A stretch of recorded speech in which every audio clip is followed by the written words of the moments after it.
What does appraisal contingencies mean as a buyer? What does the ability to do repairs mean as a buyer? And why is that important and a positive change in today's market? Well, buyers, especially first-time buyers, they're scared that they're going to overpay for the property. If you're not paying cash, you're taking a loan, and a lender requires having an appraisal on a property. And if you think about it from a buyer standpoint, that's one layer of protection for them, that they can make sure that the bank agrees with them that the price that they've negotiated is a fair price and it's acceptable to the bank.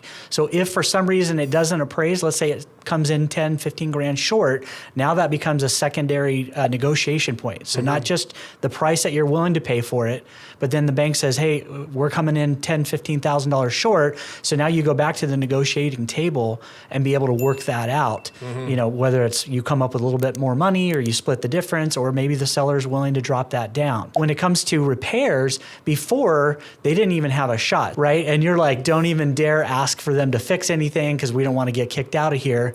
Whereas now in this market, that buyer is willing to kick the tires, get an appraisal, all of those things. And if something doesn't look right with the property, what I'm seeing in this market is that buyers are able to ask for just about anything that they want and get it, within reason, of course. And so that's a huge difference between this market and just about a year or 2 years ago.